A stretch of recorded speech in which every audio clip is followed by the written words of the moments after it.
Hello കൂട്ടുകാരെ, ഇന്നത്തെ എൻ്റെ വീഡിയോ എന്ന് പറയുന്നത് എൻ്റെ ഒരു വെയിറ്റ് ലോസ് ജേർണിയാണ് കേട്ടോ. ഇതിൽ വെയിറ്റ് ലോസ് ജേർണി എന്നൊന്നും പറയാൻ തുടങ്ങിയിട്ടില്ല. അത്യാവശ്യം വെയിറ്റ് ഉള്ള ഒരാളാണ് കേട്ടോ ഞാൻ. അപ്പോൾ ഞാൻ 2-3 ദിവസമായിട്ട് ഇപ്പോൾ 2-3 ദിവസമല്ല, ഇപ്പോൾ വെയിറ്റ് കുറയ്ക്കാൻ തുടങ്ങിയിട്ട് ഞാൻ ഒരു മാസം ആകാറായിട്ടുണ്ട്. പക്ഷേ എൻ്റെ വെയിറ്റും കാര്യങ്ങളൊന്നും ഞാനിപ്പോൾ ഇതിൽ ഇടുന്നില്ല. ഷോർട്സ് ആയിട്ട് ഞാൻ ഫുഡ്സ് ഒക്കെ ഇടുന്നുണ്ടായിരുന്നു. അപ്പോൾ എനിക്ക് തോന്നി അത്യാവശ്യം വെയിറ്റ് ഉള്ളൊരു വ്യക്തി തന്നെയാണ് കേട്ടോ ഞാനും. അപ്പോൾ എന്നെപ്പോലെ വെയിറ്റിൻ്റെ ഇതിൽ ബുദ്ധിമുട്ടുന്ന ഒത്തിരി ആൾക്കാരുണ്ടല്ലോ. അപ്പോൾ എൻ്റെ കൂടെ തന്നെ നിങ്ങളും വെയിറ്റ് കുറയ്ക്കുന്നതൊക്കെ ഒന്ന് കാണുവാണെങ്കിൽ ഒരു മോട്ടിവേഷൻ ആവുമല്ലോ എന്നോർത്താണ് കേട്ടോ ഞാൻ എൻ്റെ ഈ വീഡിയോ ഇപ്പോൾ ഇടുന്നത്. വെയിറ്റും കാര്യങ്ങളും ഒക്കെ ഞാൻ നിങ്ങളോട് ഷെയർ ചെയ്യാൻ കുറച്ചുകൂടി എനിക്ക് ആവണമെന്നുണ്ട് കേട്ടോ. അത്യാവശ്യം വെയിറ്റ് ഉണ്ട്. അപ്പോൾ എനിക്ക് ഞാൻ ഉദ്ദേശിച്ചിരിക്കുന്ന ആ ഒരു വെയിറ്റിലോട്ട് എത്തിയിട്ട് എന്തായാലും ഞാൻ നിങ്ങളോട് എൻ്റെ വെയിറ്റും കാര്യങ്ങളെല്ലാം പറയാം. അത്യാവശ്യം വെയിറ്റ് കുറയുന്നുണ്ട് കേട്ടോ. ഞാൻ കഴിക്കുന്ന ഫുഡെല്ലാം തന്നെ ഇതിൽ ഉൾക്കൊള്ളിച്ചിട്ടുണ്ട്. 2-3 ദിവസത്തെ വീഡിയോയേ ഇതിലുള്ളൂ. പക്ഷേ ഞാനിപ്പോൾ വെയിറ്റ് ലോസ് ചെയ്യാൻ തുടങ്ങിയിട്ട് ഒരു മാസം ആയിട്ടില്ല. 1 മാസം ആവാറായിട്ടുണ്ട് കേട്ടോ. അപ്പോൾ അതിൽ ഞാൻ കഴിച്ചിട്ടുള്ള ഫുഡൊക്കെയാണ് ഇതിൽ ആഡ് ചെയ്തിരിക്കുന്നത്. എനിക്ക് ഒരുപാട് ഹെൽത്ത് ഇഷ്യൂസ് ഒക്കെ ഉണ്ടായിരുന്നു. അതിനെപ്പറ്റിയൊക്കെ ഞാൻ ഡീറ്റെയിൽഡ് ആയിട്ട് പിന്നെ പറയാം. ഇപ്പോൾ എനിക്ക് നിങ്ങളോട് എൻ്റെ വെയിറ്റ് പറയാൻ ഒരു ബുദ്ധിമുട്ടുള്ളത് എന്നാന്ന് വെച്ചാൽ, ഞാൻ ഉദ്ദേശിക്കുന്ന ആ വെയിറ്റിലോട്ടൊന്ന് വന്നിട്ട് നിങ്ങളോട് പറയാമെന്ന് ഓർത്തിട്ടാണ് കേട്ടോ. അത്രയും വെയിറ്റ് ഉണ്ട് ഇപ്പോൾ തൽക്കാലം എനിക്ക്. അതിൻ്റെ കൂടെ ഒത്തിരി ഹെൽത്ത് ഇഷ്യൂസും ഉണ്ട് കേട്ടോ. അതുകൊണ്ട് തന്നെയാണ് ഞാനിപ്പോൾ വെയിറ്റ് പറയാത്തത്. എന്തായാലും കുറച്ച് ദിവസത്തിനുള്ളിൽ ഞാൻ ആ വെയിറ്റ് നിങ്ങളോട് പറയുന്നതായിരിക്കും. എന്ന് പറഞ്ഞ് നല്ല വെയിറ്റ് ലോസ് ഉണ്ടായെന്നല്ല. പക്ഷേ എൻ്റെ ആ വലിയ വെയിറ്റിൽ നിന്ന് ഞാൻ ഉദ്ദേശിച്ച ആ ഒരു വെയിറ്റിലോട്ട് എത്തുമ്പോൾ നിങ്ങളോട് എന്തായാലും ഞാൻ ഷെയർ ചെയ്യും കേട്ടോ.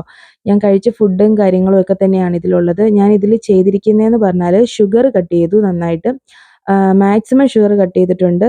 പിന്നെ എനിക്ക് കൊതി വരുമ്പോഴത്തേക്കും ഇഷ്ടമുള്ള ഫുഡ് ഞാൻ കഴിക്കും. പക്ഷെ ക്വാണ്ടിറ്റി കുറച്ചിട്ടായിരിക്കും കഴിക്കുന്നത്. കൂടുതലും ക്രേവിങ്സ് വരുന്ന സമയത്ത് ആ ഫുഡ് കുറച്ച് ഞാൻ കഴിക്കും കേട്ടോ. എന്നിട്ട് മൊത്തം അവോയ്ഡ് ചെയ്ത് അങ്ങനെ നമ്മൾ ശ്രമിച്ചു കഴിഞ്ഞാൽ പെട്ടെന്ന് നമുക്ക് വെയിറ്റ് ലോസ് സംഭവിക്കത്തുമില്ല. നമുക്ക് ആ ഡയറ്റിലോട്ട് കയറാനും പറ്റില്ല. നമ്മളും മനുഷ്യരല്ലേ. അപ്പം നമുക്കും കൊതിയും കാര്യങ്ങളും ഒക്കെ ഉണ്ടല്ലോ. അപ്പോൾ പെട്ടെന്ന് നമുക്ക് ഷുഗറൊന്നും അവോയ്ഡ് ചെയ്യാൻ പറ്റിയെന്ന് വരില്ല. പക്ഷേ ആദ്യമേ നമ്മൾ നന്നായിട്ട് ചായ കുടിക്കുന്ന ഒരു വ്യക്തിയാണെങ്കിൽ ലൈറ്റ് മധുരത്തിലോട്ട് മാറ്റി അങ്ങനെ പതിയെ പതിയെ നമുക്ക് ഷുഗർ കട്ട് ചെയ്യാൻ പറ്റത്തുള്ളൂ കേട്ടോ. പിന്നെ റൈസ് ഇപ്പോൾ എനിക്ക് ഇഷ്ടമുള്ള ദിവസം റൈസ് തന്നെയായിരിക്കും കഴിക്കുന്നത്. ക്വാണ്ടിറ്റി കുറച്ചായിരിക്കും കഴിക്കുന്നത്. എക്സസൈസ് ഇപ്പം ഞാൻ ചെയ്യുന്നില്ല കേട്ടോ. എക്സസൈസ് ഒന്നും ചെയ്യാതെയാണ് ഞാനിപ്പോൾ തൽക്കാലം വെയിറ്റ് കുറയ്ക്കുന്നത്. ഫുഡ് ലിമിറ്റ് ചെയ്താണ് കേട്ടോ എൻ്റെ ഈ ഒരു മാസം ഞാൻ പോകുന്നത്. അത്യാവശ്യം നമ്മളിപ്പോൾ ഫുഡ് കഴിക്കുന്ന വ്യക്തികളല്ലേ. അപ്പോൾ നമുക്ക് പെട്ടെന്നൊരു ഡയറ്റ് എന്ന് പറയുമ്പോൾ പറയാനൊക്കെ ഒത്തിരി ആൾക്കാർ കാണും. "ഓ, നിങ്ങൾക്ക് ഫുഡ് കഴിക്കുവാണോ? നിങ്ങൾക്ക് ഡയറ്റ് ചെയ്യാൻ മേലെ അങ്ങനെ ഇങ്ങനെയാന്നൊക്കെ" പറയാൻ ഒത്തിരി ആൾക്കാർ കാണും. പക്ഷെ നമ്മളും മനുഷ്യരാണ് കേട്ടോ. നമുക്കും ബുദ്ധിമുട്ടുകളൊക്കെ ഉണ്ടാവും. പക്ഷെ നമ്മൾ ആദ്യം ചെയ്യേണ്ട ഒരു കാര്യം ഹെൽത്തി ആയിട്ടിരിക്കുക എന്നുള്ളതാണ്. അപ്പം നമ്മൾ ആദ്യമേ നമ്മുടെ ലൈഫ് സ്റ്റൈൽ തന്നെ മാറ്റിയിട്ട് ഇപ്പം നമ്മൾ കഴിക്കുന്ന പോർഷനിൽ നിന്ന് കുറച്ച് കൊണ്ടുവരിക എന്ന് മാത്രമേ നമുക്ക് ചെയ്യാൻ പറ്റത്തുള്ളൂ. പെട്ടെന്ന് നമുക്ക് സഡനായിട്ടൊരു നമ്മൾ ചെയ്തുകൊണ്ടിരിക്കുന്ന കാര്യം മാറ്റാനൊന്നും പറ്റത്തില്ലല്ലോ. പതിയെ പതിയെ നമുക്ക് മാറ്റിക്കൊണ്ടുവരാനേ പറ്റത്തുള്ളൂ. അപ്പോൾ നമുക്ക് ആദ്യം തന്നെ പോർഷൻ കൺട്രോൾ ചെയ്ത് പഠിക്കാവുന്നേ ഉള്ളൂ കേട്ടോ. പിന്നെ ഷുഗർ, എണ്ണപ്പലഹാരങ്ങൾ അങ്ങനെയുള്ളതൊക്കെ നമ്മൾ അവോയ്ഡ് ചെയ്തിട്ട് വെള്ളം നന്നായിട്ട് കുടിക്കണം. വെള്ളം ഒട്ടും കുടിക്കാത്തവരാണെങ്കിൽ നമ്മൾ വെള്ളത്തിൻ്റെ അളവ് നന്നായിട്ട് കൂട്ടണം. ഞാനിങ്ങനെ ഒരു ബോട്ടിൽ വാങ്ങിച്ചു വെച്ചിട്ട് അതിൻ്റെ ഒരളവിനനുസരിച്ചാണ് കേട്ടോ വെള്ളം എടുക്കുന്നത്. എനിക്ക് വെള്ളം കുടിക്കാൻ ഭയങ്കര മടിയാണേ. അപ്പോൾ ഇങ്ങനെ കാണുമ്പോൾ നമ്മളിങ്ങനെ കുടിക്കണമല്ലോ എന്നൊക്കെ ഓർക്കുമ്പോൾ നമ്മളത് കുടിക്കും കേട്ടോ എടുത്ത് വെക്കുമ്പോൾ.